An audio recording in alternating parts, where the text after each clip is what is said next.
Welcome back to the podcast. It's your boy K Sloan and your boy Jay Jones. Another one.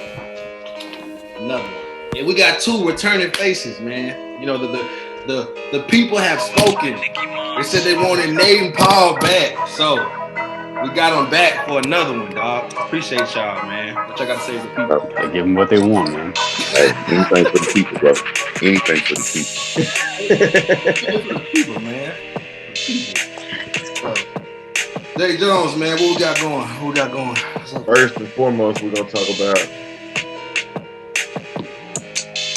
the Dallas Cowboys. That's what y'all call yourselves, huh? That's what y'all call yourselves these days. That's what everybody calls us. America's team. America's team. What y'all doing? I don't know what America y'all live in, but I do. Yeah. We ain't talking about just the Cowboys. We're talking about sports. We wanted to bring up a little sports. Just have a little sports, just to get everybody in the mood. Nate, you an Eagles fan, so Life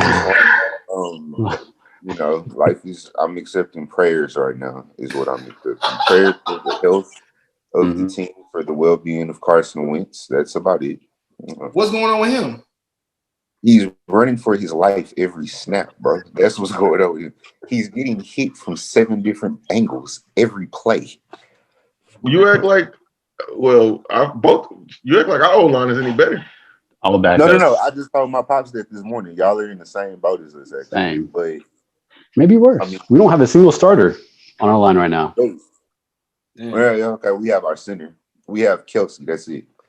I mean, every 3 plays, somebody else gets hurt for that team. Tyron Smith, Lyle Collins, we lost. Zach Martin got concussed. Travis Frederick retired. And then we lost Joe Looney. Now we got the rookie, however you say his last name. Yeah, Joe Looney retired. And then Connor Williams. Hook 'em horns, but Connor Williams sucks. He sucks. Hey, hold on, wait. Put the horns up. He put the horns down. He definitely put the horns down. Why would you do that? Because Texas is back, folks. Still. I'm gonna take the shirt off. I'm taking the shirt off. Man, I would love to join the misery that is on this call, but I can't because my Bears are 4-1. I'm very proud of the development I've seen in the offense with the addition of y'all benched your quarterback that you drafted in the first round. You're in the same boat as us. Hey man, it's all. Hey, you know what? That's okay. We make mistakes. We are making up for the mistake that we made in the front office. The guy that you drafted over Patrick Mahomes is sitting on the bench. They really draft Ryan Leaf, basically. Mitchell Trubisky. A little faster than Ryan Leaf. I'll give him that. Hey, but look, Kerry, that's cool because y'all gonna get a bad draft pick to get smacked in the first round. Yeah. Yep. At least the Eagles don't win the division. They gonna go get smacked. Don't say that. Don't put that on us. Go win the division, Eagles. I would rather Joe Judge turn New York around and then win the division. Like, no, not us. We don't want to win it. Cowboy fans don't want to win the division. Real Cowboy I don't want to win the division because that's what keeps Howie Roseman's job. Honestly, we got to get a new GM. And every time we win a division, he gets 2 more years to continue to ruin the team. We're never going to get a new GM. I got my boy, though. I got my boy, Alex Singleton, linebacker from Montana State. Shout out. Shout out. He's, real. This is from a fan. You tell him this. Thank you. Because he is the best linebacker that we have. He's really good. Above and watch his development. Oh, my God. Everybody's so sorry. Well, let's go to basketball now. What's your team of basketball, Kerry? Miami Heat, man. You know what? I'm proud because we wasn't supposed to go that far. No. Let's be real, bro. Let's be real. Let's be real. We wasn't supposed. Nobody expected that to happen. Jimmy B, straight dog. You know what I'm saying? I'm proud. Proud of what he did. The chemistry was amazing. Just ran to LeBron. The king. You know what I'm saying? I give respect. Y'all weren't supposed to win that. I respect the Heat after that. Yeah, they weren't supposed to win. But the champs are the champs. Shout out to the LA Lakers. Champs are here. Hey, shout out to LeBron and Anthony Davis. And Dwight Howard and J.R. Smith. I really hate the fact that y'all have so many of my favorite players on this team. You do too. Rondo. I'm not gonna say I'm a Laker fan. No, don't say that. No. I'm not gonna Please don't say that. Please. Who's your team? I hate the Lakers. The one that LeBron played for. Oh. But not the Lakers. You have a I'm a child when it comes to basketball. The Rockets, we don't have enough time to talk tonight about how the Rockets have disappointed me for the last like 20 years. So I'm not going to start on that one. But just know that it is Houston's fault that I only cheer for LeBron. Houston like a soap opera, boy. No, a soap opera would actually be entertaining and something that you could be invested in. This is misery. Bro, why does Nate do his teams like this? Like, you get on the car. Have you been here for 18 years with the Texans, okay? Since 2001 with the Rockets, okay? The Astros, at least they tried and cheated, but I don't even really care about the Astros that much. Yeah. They didn't really Everybody was doing that. If the Astros didn't cheat, they just figured out a way to cheat better. They just started tapping on trash cans. Regardless, I'm proud of the Astros for that because they have been nothing since before then. So at least they did something, bro. People don't understand. Living in Houston is really, really hard if you're a sports fan. If you actually understand sports, it's a struggle. Struggle. Y'all have a lot of good athletes that come to Houston. Like y'all get a lot of like premier athletes that come and they go there to like their physical career to retire. Yeah, they come here to get a lot of income tax free money and they retire. And they get really good surgeries because we have a great sports medical system here. Ed Reed came down here and made like $7 million to have hip surgery. I think he played like literally 14 snaps for the Texans. True. Tracy McGrady came and got a really good back surgery. Don't talk about him. And yeah, you don't want to take it to the hole, Tracy. Don't talk about Tracy. He brings me to another spot. I used to hate Tracy McGrady. I'm starting to like not hate him as much. Because I was a Steve Francis fan. H-Town, get it together. Get it, H-Town. So when they switched, you were salty. When Tracy came, yeah, okay. It all started with Kelvin Taylor. Tell him we still want our money back. To this day, the only athlete who has been name dropped in a song for a city demanding a refund. Bro, do you know how serious that is? Somebody tell Kelvin Cato we want our money back. We want our money back. Come on, man. But yeah, that's enough about y'all. Well, Buckeyes, they back. Shout out to Nate on the Buckeyes. Even though you just threw the horns down, I shouldn't have said that. Crap. But don't do that again. I'm gonna find you. But let's talk about a little more, something I guess more serious. The election. How you guys feeling about this 2020 presidential election? The other side, the group side that came out. I don't know, man.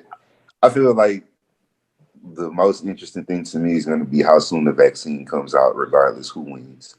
That's really what I'm more interested in, is how is this going to affect our future getting back to normal post-corona. So, thanks. You don't care about who your next president is? Not currently for these 4 years with the two choices that we have, no. Truth be told, when we want to talk about policy-wise, the main policy that I think most people care about is taxes. And a lot of people who want to be up in arms about Joe Biden's tax policy, really uninformed and are probably really broke, because if you're really not making a lot of money, it's not going to bother you that bad. Trump, we know the story. I mean, we don't even have to talk about that. But I'm not at the school that I believe we should be voting solely for the Democratic Party.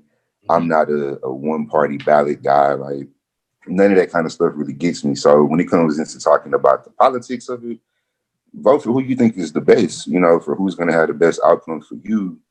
I think you're never really going to find one true candidate that you agree with. So do what's going to be the best for your pockets is honestly my answer. But we'll see.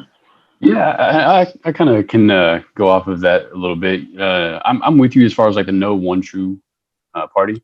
So I view myself like financially Republican, but for social issues, Democratic. And for me, myself, I see social issues more important almost at all times than financial. So that's why I find myself voting for the blue side currently and potentially for a long time to come.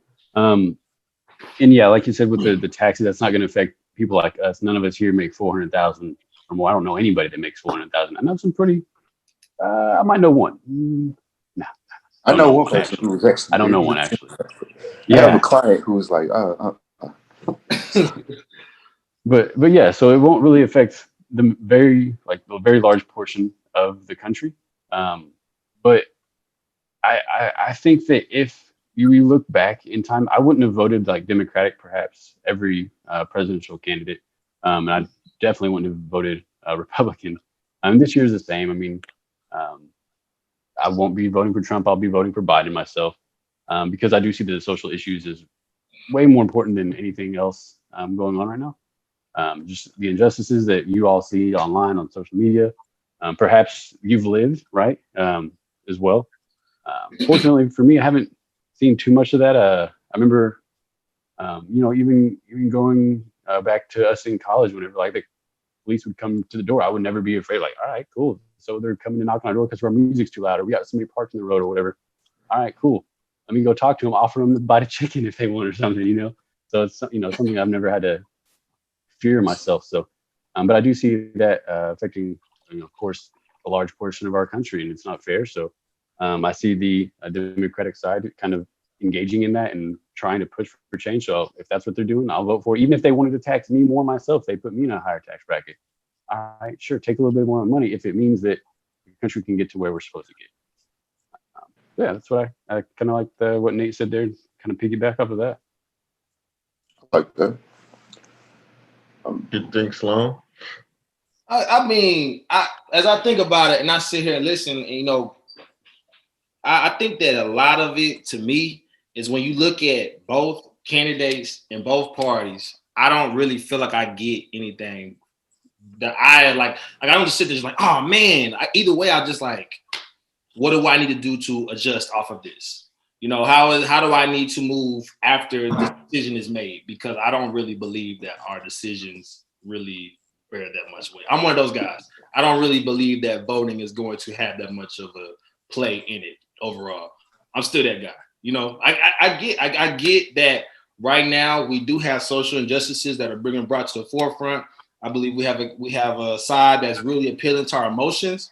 And I know for us, sometimes we emotionally make a lot of decisions. But for me right now, if I look at the holistic view on it, right now, I'm not sold either way. I'm just kind of just arming myself to be prepared to move forward with whoever we're going to have in office. You know what I'm saying? Like, and that's my personal take on it right now. I mean, either way, I mean, I could say I think we're going to have to adjust. I mean, we're gonna have to adjust. We're gonna have to move forward, dog. We're gonna have to move forward. So that's kind of my take on it. But I got a different take. But Jay Jones, like, what do you think as far as like, with who's gonna be like, who are you? I know you already voted. You know what I'm saying? Jay Jones on top of it, he's been an advocate for going and voting and things like that. So Jay Jones, how you feel about, your decision and like what guided you to that? I basically kind of what Paul said. It was like money is money, but I think one side is more in tune with the social injustice. I think Trump is Trump. He's just kind of free minded. He's kind of like, if you ain't with me, forget you. Basically, in other terms, it ain't really forget you. It's another. Bro, I don't need to cut you off, but you saying that. I just saw a video of him earlier today going off on a reporter.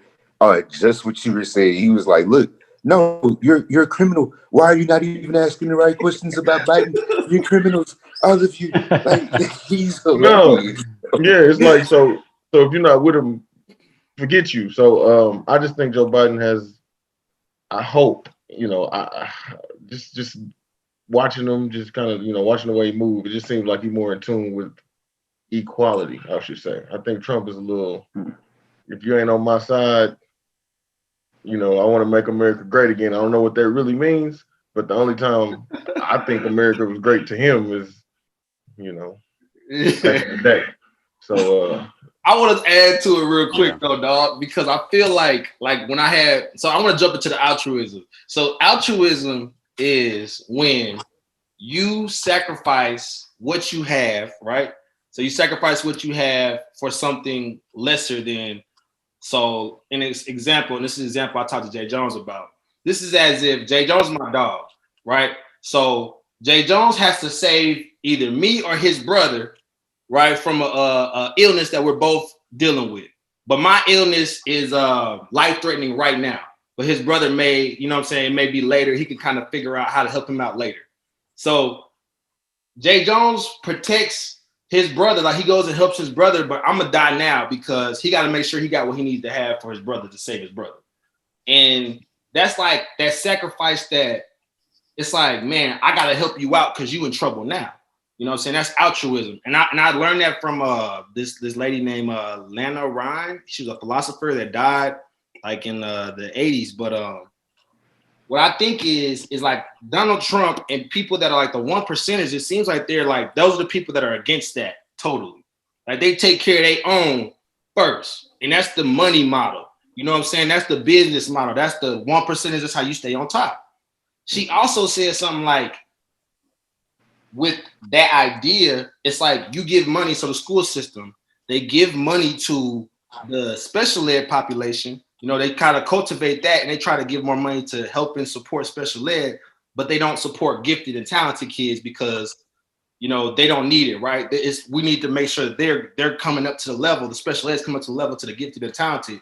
But she said she would flip it if she doesn't believe in altruism. So she would actually fund the gifted and talented, push them forward since they'll push the society forward, and leave the special ed and the disabled kids mentally, leave them back and kind of get that later because you have to make sure you advance the economy first.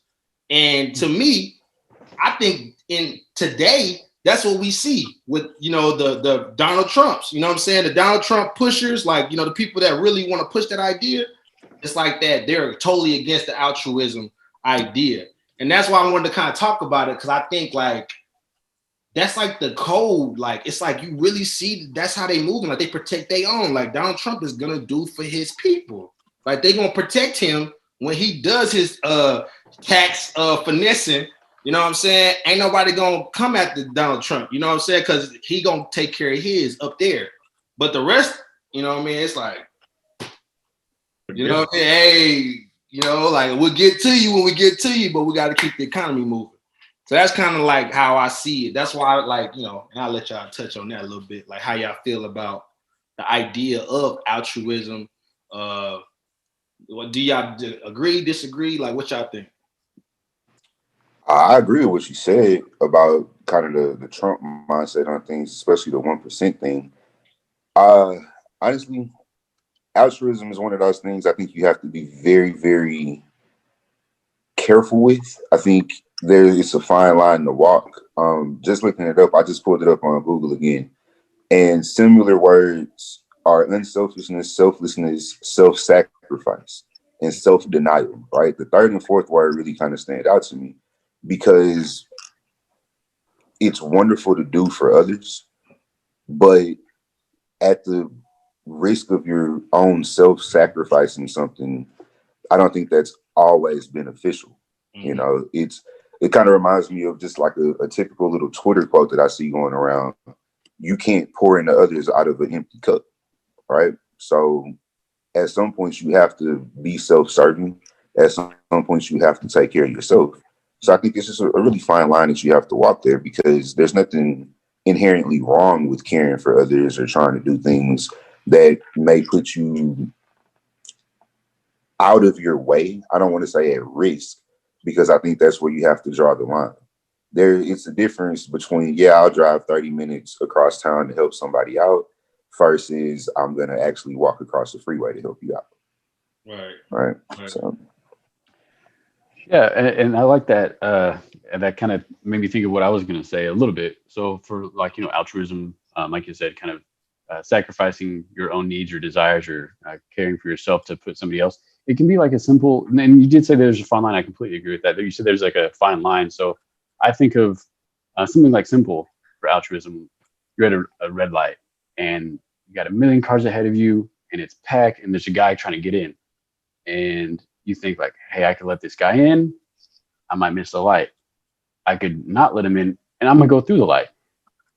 What's your choice? You know, do you let this guy in? You look behind you and everybody else is behind you's got like angry looks in their faces. They're not gonna let this guy in no matter what, you know, and you're like, okay, well, let me help this guy out. You know, even if it means I'm late for this or if I don't hit this light or whatever. So there's definitely levels to it, for sure. And I really did enjoy that little Twitter quote that you gave about the empty cup, pouring from an empty cup.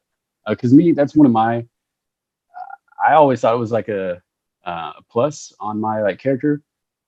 Susie, she kind of gets on to me sometimes because I will do that. I'll like sacrifice myself and her. Typically small things like, okay, well, maybe let's set ourselves on the back burner for now.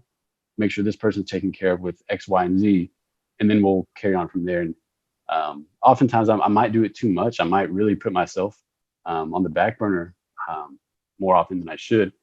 So that I think that the empty cup, you know, I think that will stick with me in particular. You know, whenever I try to make decisions, and I wish I would have had more time to think because I could really just ask Susie, and I'm sure she'd be able to spit off a bunch of examples for me to share that I do or I've done. But Paul, so, I would add real quick, Paul, to your example, right? Yeah. So when you say, would you let that person in, even though you know you'll get to where you're going? Mm-hmm. In that situation, though, what if in that situation you and Susie have a child, your child at school just broke her arm? You know what I'm saying? Your child just broke her arm. The school just called you. And you know your baby is like, you know what I'm saying, bone sticking out her arm. She crying profusely. You heard her on the phone. You know what I'm saying? J. Jones stupid. You heard her on the phone.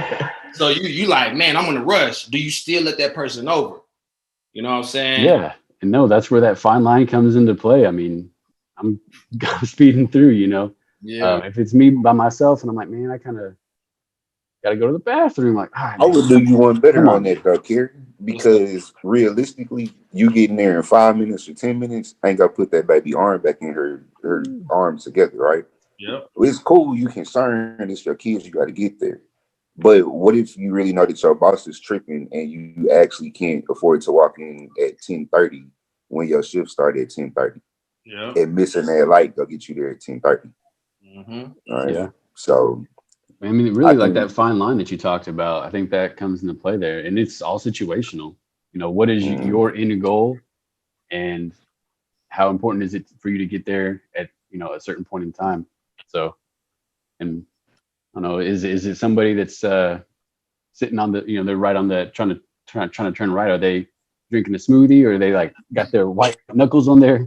They kind of jamming to some music. Like, all right, you look like you can wait, buddy. Yeah. Go ahead and slide on by. You're good. Good, man. Like, I mean, even that first example though, like if I had the cure for somebody dying right now, but my brother can potentially get it in a year, but this dude dying today. Do I say, oh, I don't have that cure because my brother might need that cure, or do I say, oh man, you a human being too? Right. That is truly a question of circumstance. How well do you know the other person? I mean, what if I don't know him? He's a human being. What if I don't know him at all? But he's right. He's on this. Like, if I don't give him this, I have it. I have one left, and I'm like, hey. In 10 minutes, if he don't get it, he out of there. But my brother potentially next year, potentially. What if he suddenly doesn't have this and is like, oh. What if you had turned left and not right and you didn't even walk into that guy? It's gonna be my the answer. Doctors call me and say, Jarrell, you're the only person with this, you know what I'm saying? Right. I'm under the belief system in my mind, bro, that the best businessmen, most lucrative people, a lot of times would say, I'm going to do what's best for me first. Right. I'm just going to go ahead and say that because you just see so many different examples. Like, for example, bro, like with artists, like with Kanye West right now, with the push he's doing behind the masters, you know what I'm saying? Like about kind of giving artists back their rights to their masters. He's like pushing that and kind of getting the information out that these labels, literally, they take so much money from what these artists make. And they do it to kids. You know what I'm saying? Some of these artists get popping at 19, 18, they 20. and they had it, the artist sign a contract, you know what I'm saying? You sign to a label, so you feel like you made it, but all the money you spending is a loan, and nobody tells these kids, you know what I mean? And these labels are labels that are like Atlantic Records, you know what I'm saying? It's like Universal, it's like big label, like they making bread. And these people don't ever feel like, man, let's have within our label, let's counsel our artists. Like, let's counsel our artists and let them know or get them some legitimate information on, you know what I'm saying, what you should and should not do with your money, because that's going to make them less money. You feel what I'm saying? I mean, that's just not the point, period. That's not what they're there for. I think that's kind of an idea that some of us get from sports more than anything, is that the people who are calling the shots are supposed to care about you. Well, people don't care about you, man. I mean, you're a commodity. It is what it is, right? I mean, it's as simple as any other job that you have. What are you producing? It's for the bottom line. Mm-hmm. So, the money, man. It's all about the bread. It's all about that paper. It's all about the paper. I mean, which I think that's why what Kanye is doing is a positive thing, in the sense of it takes the people who have been there to kind of spread that education for other people. But you can't ever look to Atlantic Records, to Sony Music, to anybody like that to do that. Yeah, they make their money. You can't trust. I mean, we heard all of the stories, the Tommy Mottola, the whatever guy you want to name, whoever is the head of whatever company, right? We hear it all over the place. Michael Jackson went through the same thing. So, yeah, I was going to say, you can't trust the guy that's signing your checks to make sure you're getting the biggest check possible.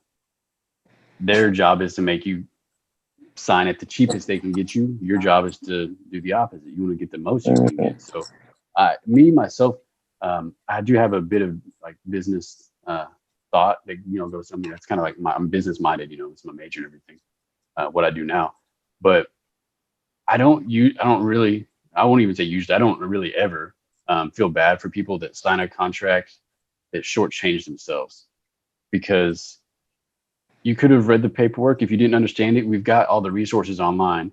And if you didn't want to do that, you can hire a lawyer, $500 an hour, depending on your contract. Most artists that, you know, we see and hear of, $500 isn't going to hurt them, right? Or even a couple grand.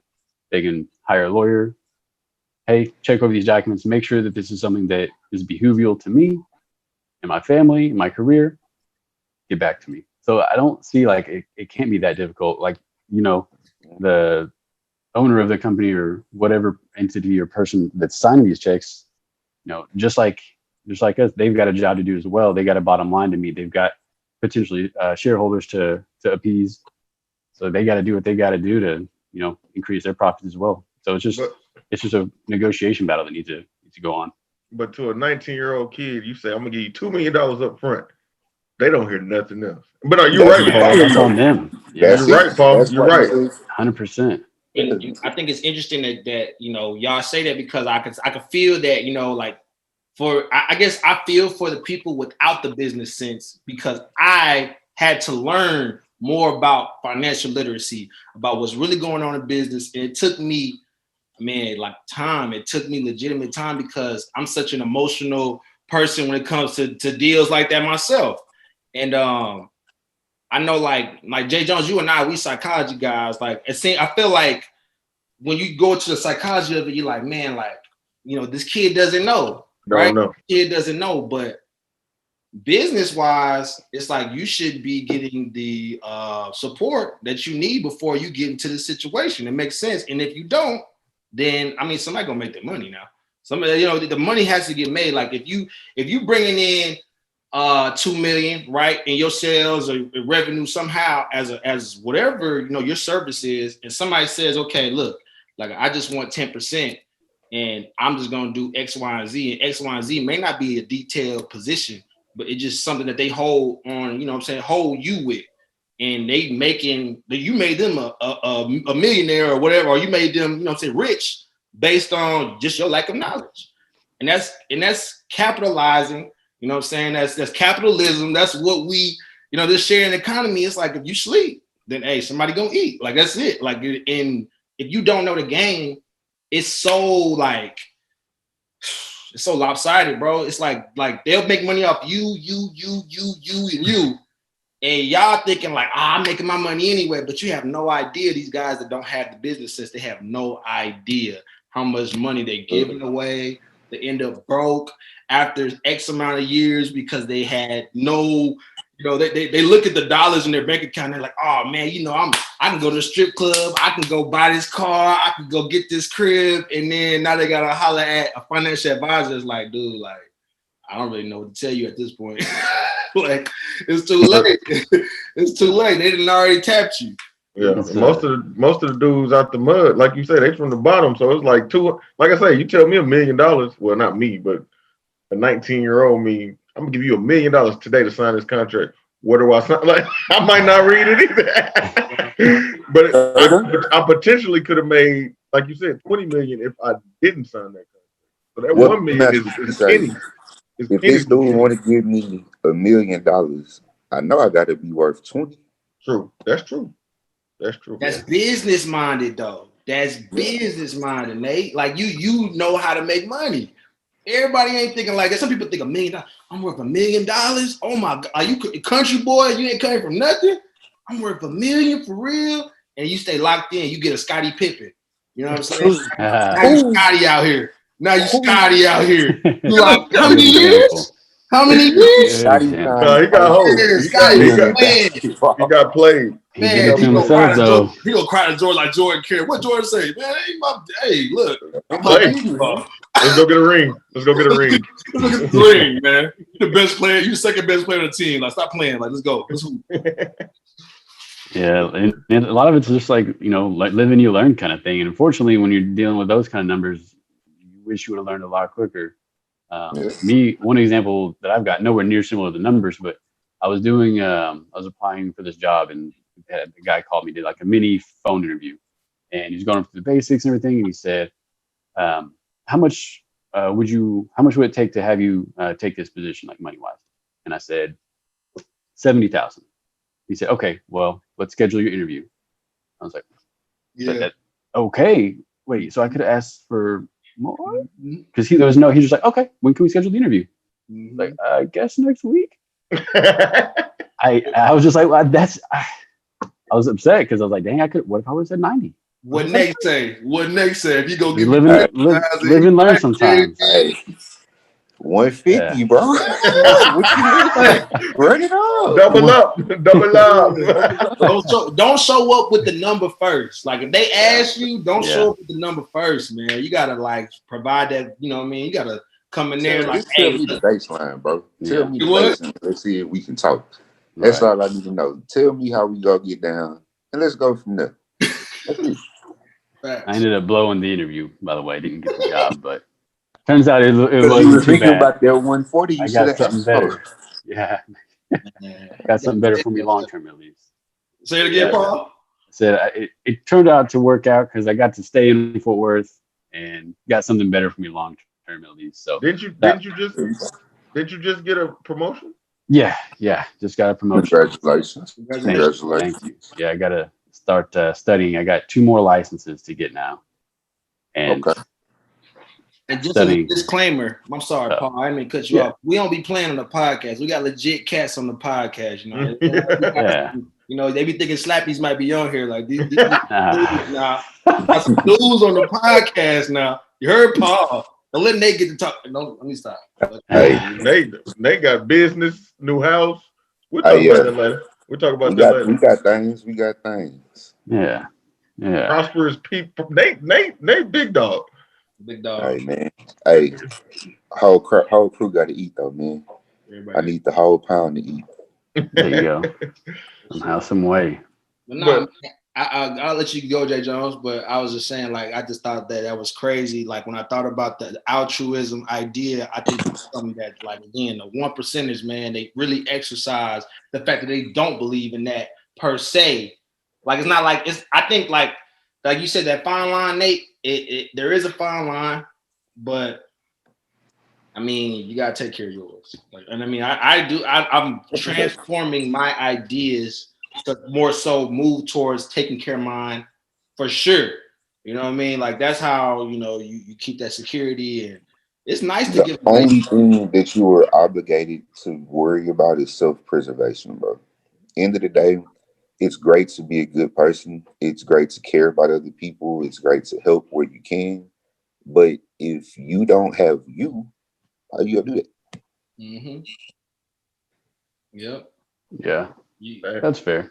And it's really situational based, man, because like right now, me and Susie, my fiance, we're trying to get out of debt. So we pushed off a lot of things. My family, now that we're all grown now, they want to go on family trips and stuff. They want to do this and that. I was like, no, I can't. I don't have that money to spend right now. I mean, I do, but I'm putting it towards my debt. Getting close to paying off my student loans. We're going to tackle Susie's student loans. Our goal is to be debt free by really this time next year. And then after that, yeah, let's do it. I can be more giving and well, I guess I should buy a house too, but even still, then I'll be all right. That's that captain in you, man. That's that captain's mindset, that leader of the family. You know what I'm saying? Head of the household. You got to make those decisions and be like, look, man, we ain't gonna spend that money here and there. We got to make sure we get what we want. We want the debt free. Hey, we sacrifice a lot. I mean, definitely, we toned down our style of living, stopped going out. Not as many restaurant visits. We got a cheaper apartment now. We moved into a nicer one since we're doing pretty well with our debt so far. But yeah, we've got my red Corolla. Y'all two remember my red Corolla from college? Still driving it. 206,000 miles. Hey, bro, I like my car. I hate my car note. Yeah, right. I tell you that every time I pay it. I wish I still had to do. I love my car, but I hate the car note, man. Like, you keep that Corolla as long as you can, bro. Yeah. Luckily with me, luckily me working from home, we hadn't had to drive it. She hadn't had to drive it because the red one doesn't have AC in it now. Ooh. And but it still runs. Still do minor repairs on it every now and then. Just had to change out the headlights. They're getting kind of ugly looking. But yeah, I mean, just making sacrifices like that. Could I go out and buy another car? Yes, cash right now. I could buy a pretty nice car, but I got other goals in mind. Free. Hey, Paul, I need about 5 racks. If you got cash. All over there flexing. I can go buy a car cash right now. Right, but and I know like all of us could buy, not necessarily like all of us, but like I just bought a house. Like other people that are watching. I can't buy a pack of goon. Right, I'm broke. Yeah. I'm broke till my birthday. But so you know what? You right though, Paul. We got to tell ourselves like, hey, look, man. Like, even though you got that money in the account, you ain't got it. Like, you got to talk to yourself like that. Like, you ain't got it, bro. Like, if you can't, I read something and it was in a debt book, some type of like relieve yourself from debt book, and they were saying if you can't buy it 3 times, you ain't got it. Yeah, I mean, there's some truth in that. I mean, depending on a lot of your purchase, of course. Yeah, and if for me, it's just setting a goal. If I want something, save for it and go buy it.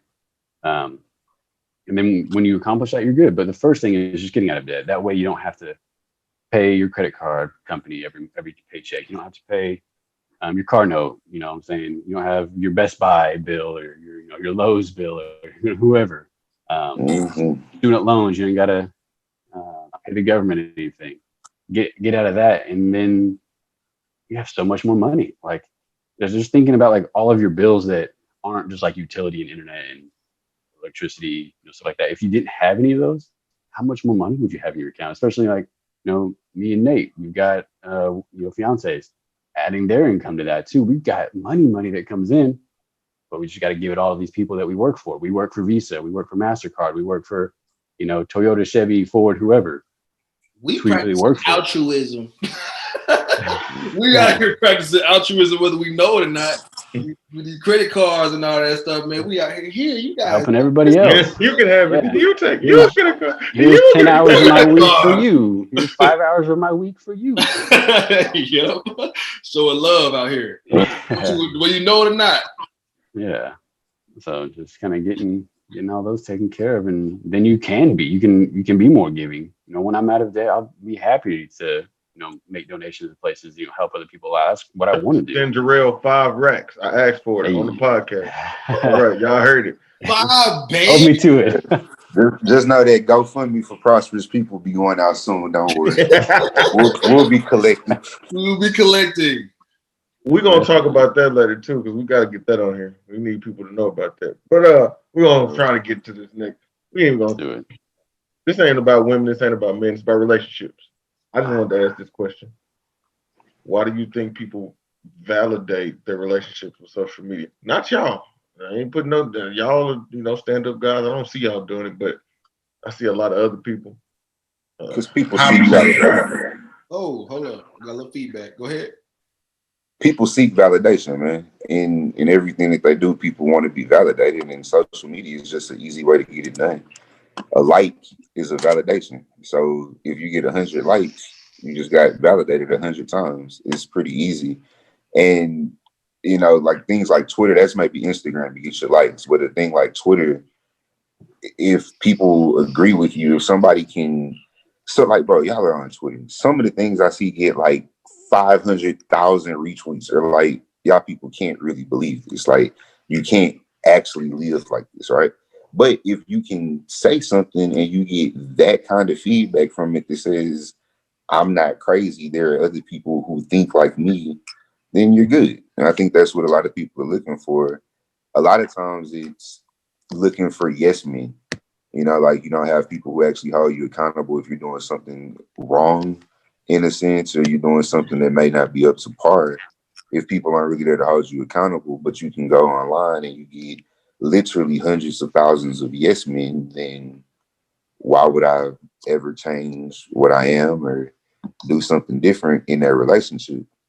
Right? I think that's what a lot of it comes down to. Yeah. Mm-hmm. I mean, I'm just saying, because I know like a previous relationship or just talking to women, they used to always be like, why we can't post these, post stuff on, and I'm like, because I don't do that, it's like, they try to put pressure on you to change. I don't know, it's weird. They smile. I'm just saying, I ain't putting this ain't nobody else. I agree with you, Jay Jones. I was like that. Now, recently I put my girl, on my social medias and things like that. And it was more so because, because I got my girl, I appreciate my girl. So if it make her feel good, it made me feel good, you know what I'm saying? But I don't need to validate my girl on social, I don't need like anything outside of me to make me feel good about what I'm doing. But I think some people though, it's a self-esteem thing. Like they feel like they can feel better about themselves because they can show somebody likes me. Like, look, somebody likes me, so they put it on there and it's like, okay, like, because you're going to have somebody else in a month or two. So, right. Ain't nobody really, but I mean, okay, I like it. If you really need me to like it, hey, I'm glad you're happy. But, I think social media is a drug, man. That's the most addictive drug out right now. It's like crack in the 80s, bro. Like that social media, they'll do anything for a like right now. Anybody that is a social media, like really into it like that, like they do a lot now. They'll. There's a lot going on there. It's a lot going on in the Twitter world. Look at that money maker. Brother, it is a lot. Make sure I don't look at that. Do people have fans or something? Do people have fans or something on social media? People got tons of fans. Okay.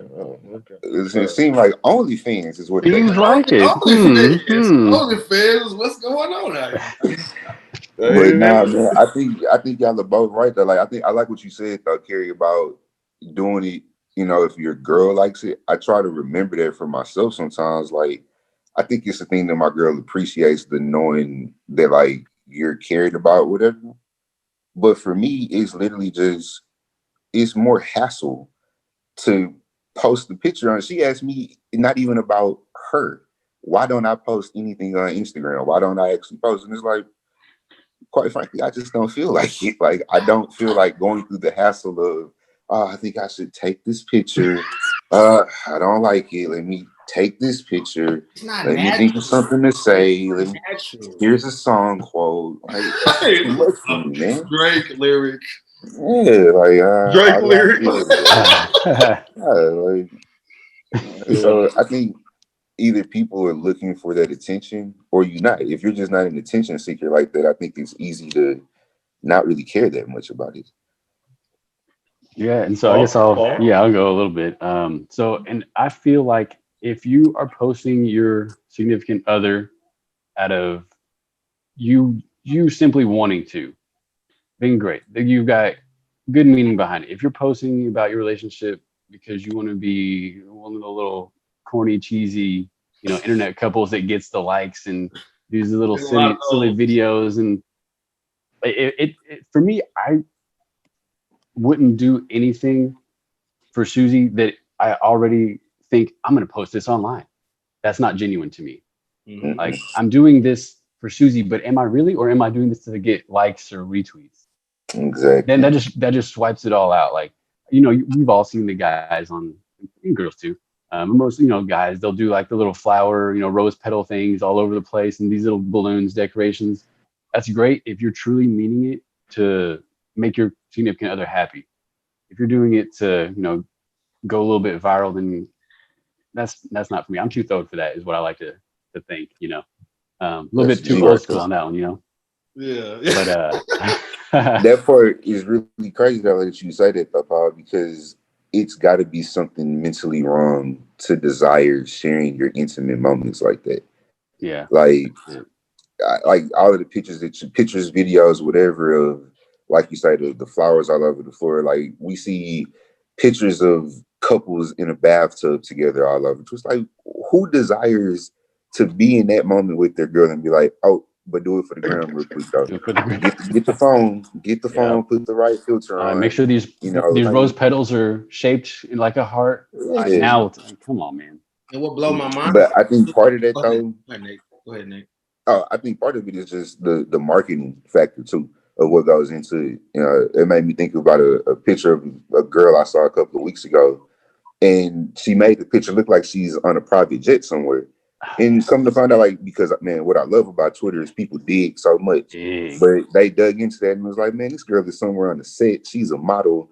And so it's like, okay, like, let's really dig into how much this is actually going on, where people are really posting these things. Are these even real people? This isn't necessarily always me and you. This is this page that we found on Twitter, right? This page on Instagram. I think it kind of also warps people's reality of what real life is like, man. So. Yeah, it's a creation. It's just a creation. That's all it is. It's literally a facade. There you go.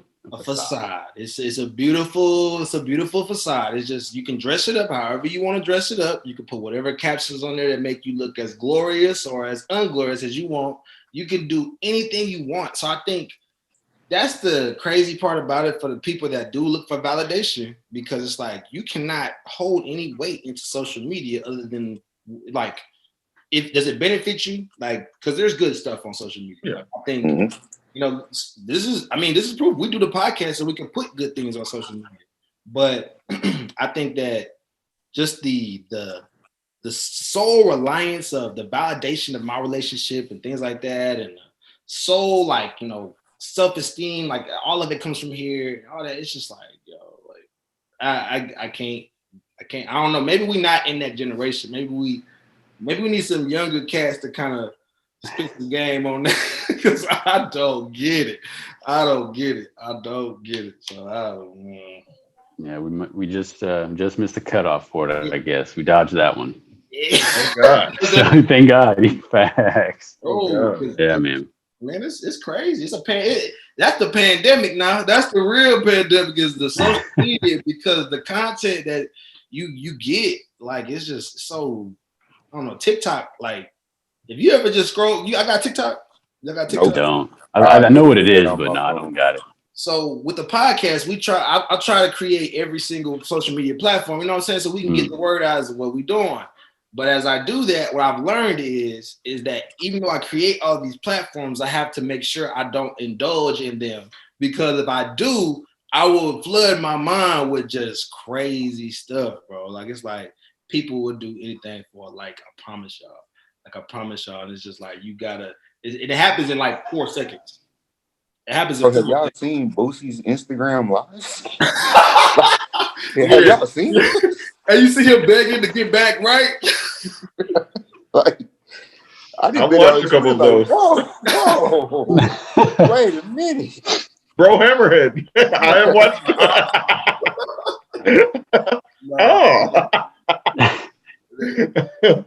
I have seen a couple of those, but no. Tragic, bro. It's tragic. Now, Carrie, earlier we talking about buying houses, Nate. Just one thing, the big dog moment. Nate just bought a house. You said that you heard somebody say that buying a house. All right, hold on, wait. Frame it right, Jay Jones. Well, you read it. My bad. You read that somebody said or heard. I thought you said you heard it. I read it. Oh, you read it. That you said somebody said that buying a house is not a good investment. I've never heard that in my life. I want to know. That's not a good investment. That's not. Oh. So I'll tell you. And I know you're trying to give the background, but what I read was, I don't know if y'all read Rich Dad Poor Dad, right? So have y'all checked that out? A little bit of it. I haven't finished it. I don't think I finished it. No, I wanted to. Then I heard that I wasn't as good as I was hoping for, so I never jumped into it. Okay, so for me it was good because I got a lot of information about financial literacy that I didn't have. Like it gave me, because I had no baseline, took no business classes. I mean, I'm a product of the public school system, so that's the saying. Hey, that's why I'm in it. I'm trying to make a change. Bro, when I read it and I was trying to do some self-education, Robert Kiyosaki says that, everybody always says buying a house is the biggest asset you can get, right? It's like it's an asset. And what his take is opposite. He said, I see you twist your head a little bit. He says it's actually the biggest liability that people buy. And the reason why he says that, because, and they just bought a home, but he says that because that what it takes to go into, the upkeep, starting, getting your home together, it's like, Nate can probably speak on a little better than me. Yeah, I'm about to say, have a home yet, but the idea behind buying a home a lot of times is the fact that everybody talks about the equity. You know what I mean? Like if you buy a home in the right area, how, it makes you money. And a lot of people will fight for that. But he says, like, look, man, he's like, a lot of times when these people buy these homes, he's like, it ends up being their biggest liability. It's the thing that always takes the money out their pockets. And that's why they can't be wealthy. How many people do you know have sold their home and got equity out of it? Personally, okay. I don't. I know some. Okay. I feel like when you sell your home, you're gonna go buy another home, right? That's what happens. Exactly. All right. It can happen. I trained a client a couple of years ago, and he bought his house. Man, I want to say he told me in like 68, something like that, in a very nice area in Houston. But he's rebuilt through a couple of floods. He's done a few different things. He's probably put $700,000 into that house. However, when he sold it, he ain't got to work no more. Now, he was an older guy. He lived there for plenty of years. I think that's just one example. I think more people are closer to what you're saying about it being a liability. Honestly, it was a thought that I had without even reading that book, actually. Before we were in the process of looking to buy a house, I constantly had the idea of like, well, what about what you have to pay to repair this? I don't know if y'all were there, if y'all were at the house that day, but remember in Stephenville, my roof collapsed in the house that we were renting, right? And I mean, like middle of the day, we're all in the house and the roof in the kitchen fell in. And I'm like, what? Like in my mind right there, it's like, yo, if I had to pay for this, bro, on a Tuesday afternoon, my roof just collapsed. I don't have $30,000 or whatever this may potentially cost, $10,000, however much it might be, right? But we were able to call the landlord. He got it done. Next day, dude came out, put a whole new roof up. It was cool. Look at that in my apartment. A couple of months ago, we had a roof leak in our closet. Came out, fixed it, 1 o'clock in the morning. It's done. Cool. So it's a lot of things like that for sure you have to think about. I think they are liabilities. The realistics is, are you buying an old house or are you buying a new house? You're not going to have to worry about that kind of stuff if you're buying a new house. The house I just bought, it wasn't a new build, but luckily for us, it's also about what you do when you're getting into it, man. Just to give y'all some of my background on it, we got a really good deal. We were able to find a house that's not in the floodplain, which was huge in Houston, but the seller had great warranty on the house. He had insurance, got a brand new roof put on it. There were a lot of things that goes into it. However, in buying this house, there's some few things that we have to fix, and we're looking at, I want to say, about $13,000 worth of repairs just moving into the house. It's okay because these $13,000, God forbid anything that we can't foresee, that will cover us for the next 15 years, right? So it's give or take how you look at it. I think the real investment, and where my mind kind of shifted to, it's the privacy factor. It's the having your own things. It's some things that you can't truly quantify when you get into that. For me, like, I truly was on the idea of like, man, look, rent really ain't that bad. It's not ideal, but it's not that horrible. And I know I don't have to worry about anything. It's good like that. The flip side is now my mortgage is actually about $80 cheaper than my rent was. And it won't be that bad because there are ways to go around things.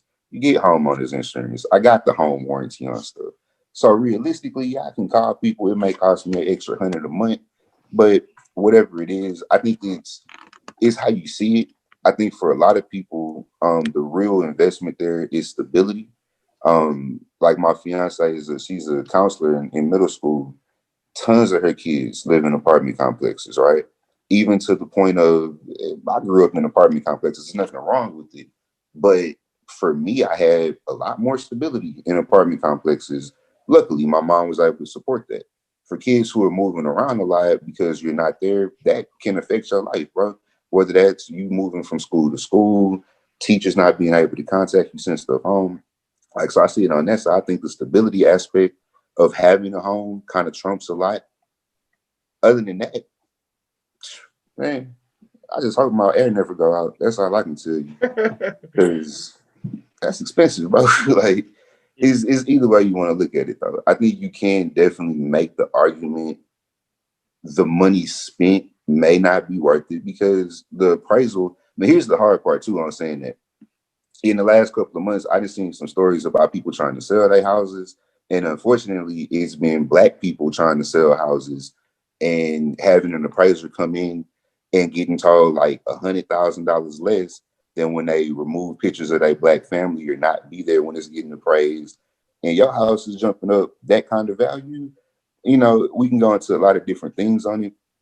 But for the general person, bro, you might make $5,000 because you had a house. That is not equity. I could have went to work to make $5,000.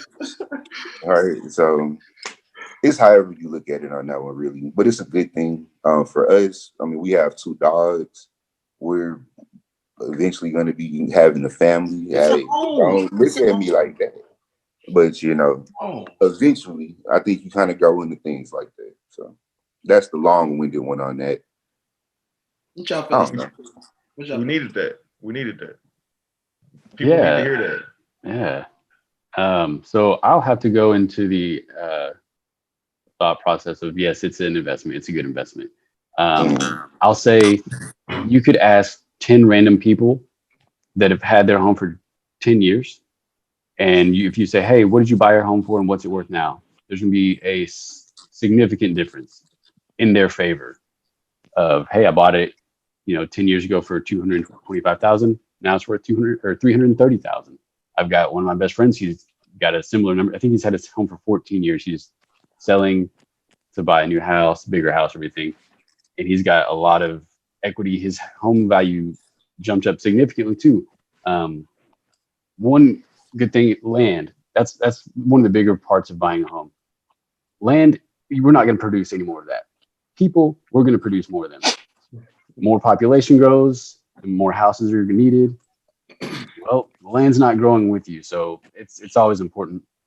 The average millionaire pays off their home in 10, and I'm going to be picky here, but I can't remember if it's 10.2 or 10.3 years. So you get a 15-year loan, you pay off a little bit quicker. Or a 30 if you're not able to do so, maybe do a 30-year loan and just pay off as quickly as possible. Because, for example, if 10 years from now we all had a paid off home, all we're paying is light bills, insurance, taxes, then we're going to be very, very, very well off. We're going to become a millionaire. Yeah.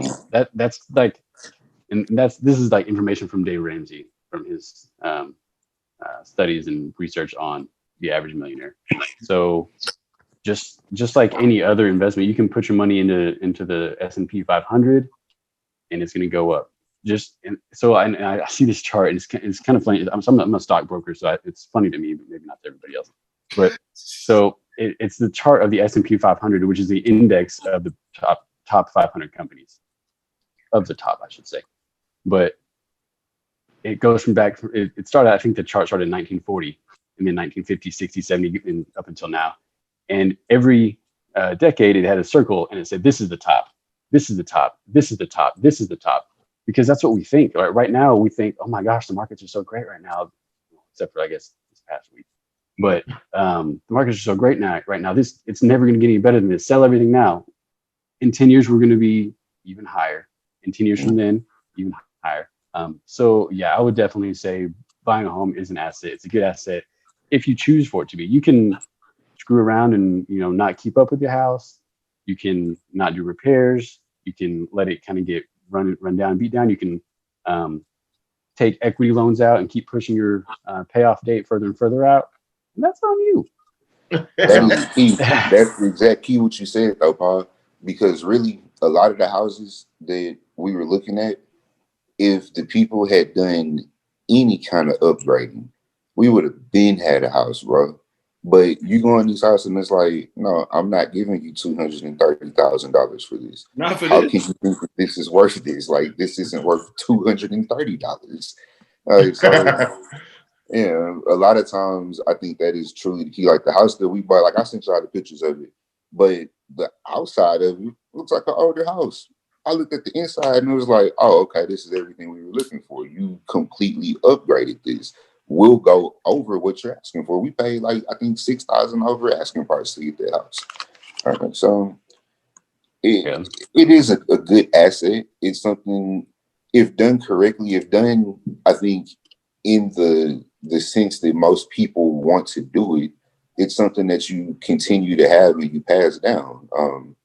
I mean, my grandparents lived in the same house, I think from 1955 when they moved to Houston, something like that.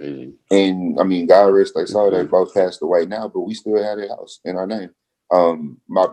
Honestly, I have three grandfathers. So all three of my grandfather's houses, we actually still have. Two of them are still alive. One has just moved and he has a house down in Galveston. The one who lives in Hitchcock, we have two properties out there that he owns. So I think that's something beneficial. You can pass that down. That's an asset to give to your kids, right? So something that you can eventually make money on. You can't always make money selling a car or something like that. So long story short, Nate family got long money. Long. What are we gonna say about that? Their grandparents' houses, three of them. I never say no to that, but I'm still trying to grow up to be like you, Jones. Huh? I'm just trying to grow up and be like you. You got foreign bread. I ain't forget, players. Oh, I don't forget. Player. Don't tell nobody else. Got chic money. Don't tell nobody else. Man, that's it. I mean, that's what we. Hey, Jones, what you think though? You ain't off the hook. Like, what you think? Do you think it's an asset? Or you think, why you think it's asset? So tell me why. Then. Tell me why. I mean, like Paul said, man. I've seen not so many. The couple people I know, I'm not gonna say so many. They took care of it and it gained so much value in 10 years. It's a long investment, 10, 15-year investment. But you play the long game. Sometimes you make $150,000. I'd take it. Yeah, 10 years really ain't that long either, bro. You realize it's really not in life. I've been for 12 years now. Like, crazy, bro. Exactly. I think when I was working with one of my clients today, and he's a junior at TSU, And I was like, when did you graduate? He's like 2018. I was like, what is going on? Are we getting this old? Stop. What were you saying, Kev? Nah. Making me feel that old. Nah, what I was gonna say was when I was reading right? And we talking about the, saying buying a house, right? You gotta say it's a great asset. And that's the idea we have. I mean, I for me personally, I do agree with you guys, but his take was just that if you don't have the money, right, to really go and buy you a house, like you really don't, like you scrounge all your pennies together with your wife, you go and get a house, and now you got the biggest bill that y'all got that's killing y'all. And then the upkeep of the house is killing y'all as well. I think what he was saying was the fact that like it's like you need to focus more on cash flow per se, and you probably would, we talk about assets. Assets are more of like a cash flow. Now, what y'all are saying is the equity, which is what I'm like, dog. Like the equity is substantial. So there's only a few things in life that you're gonna see do numbers like that in your life, like buying a house, life insurance, like stuff that's like gonna really grow, and and you ain't gonna see the life insurance, but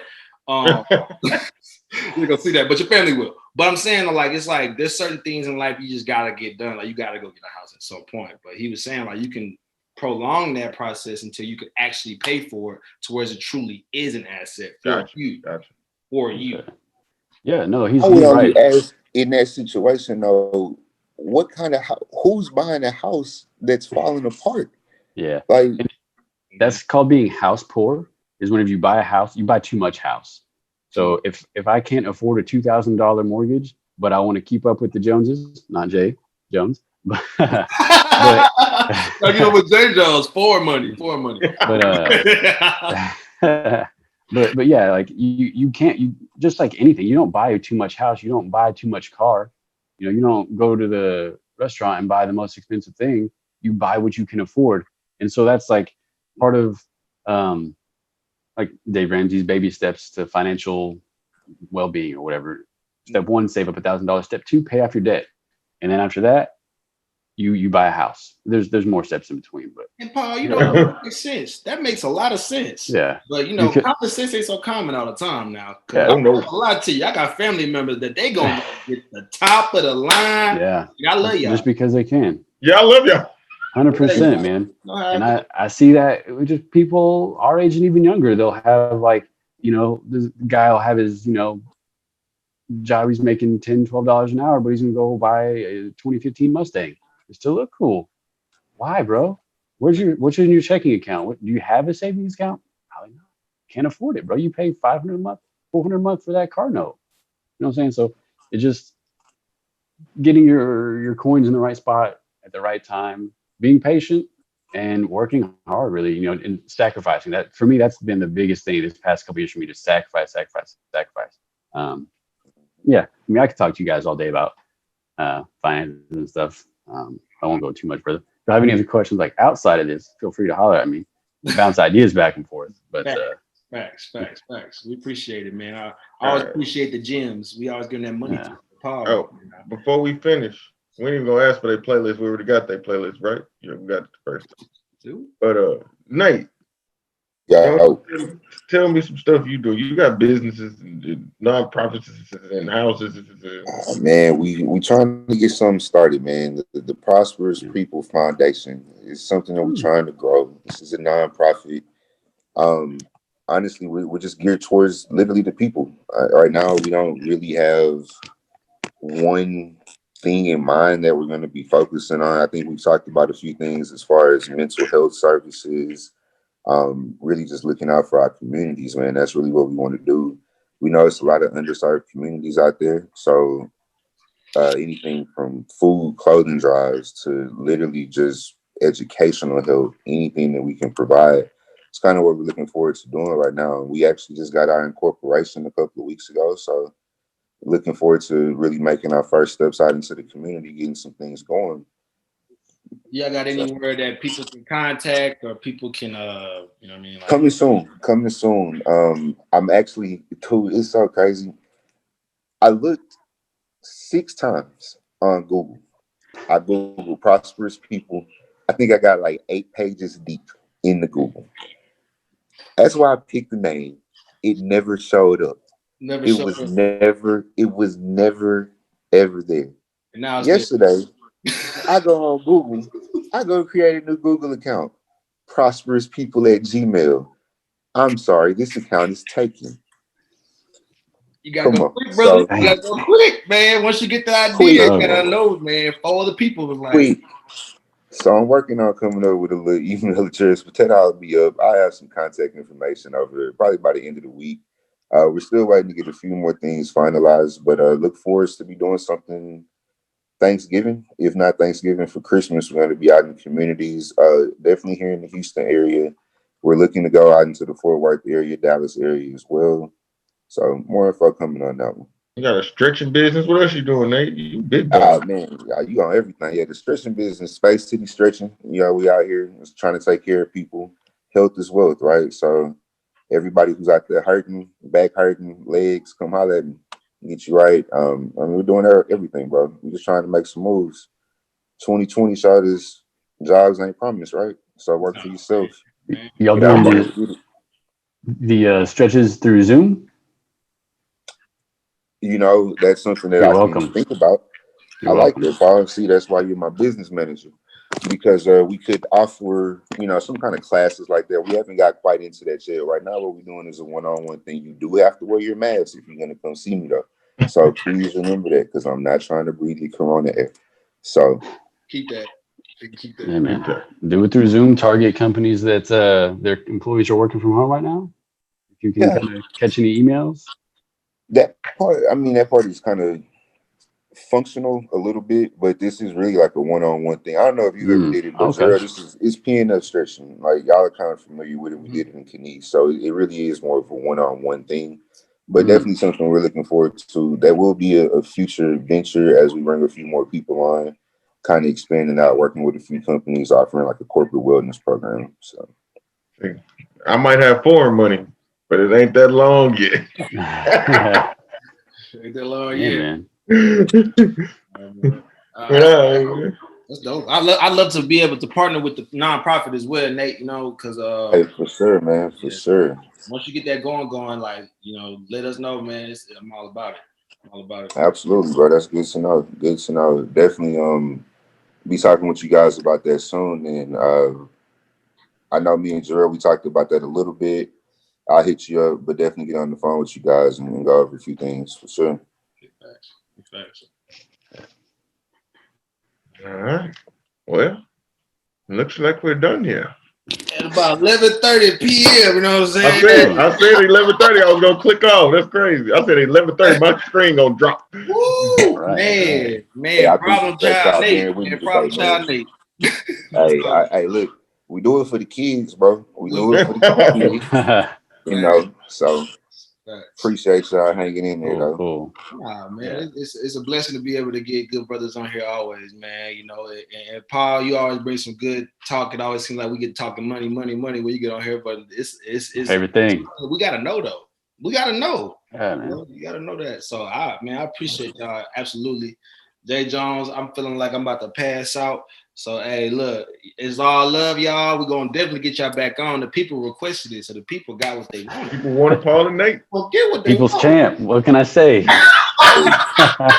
it for the people, the prosperous people, man. There we go. That's big facts. So, y'all brothers be blessed, and we out. Sir. Be cool.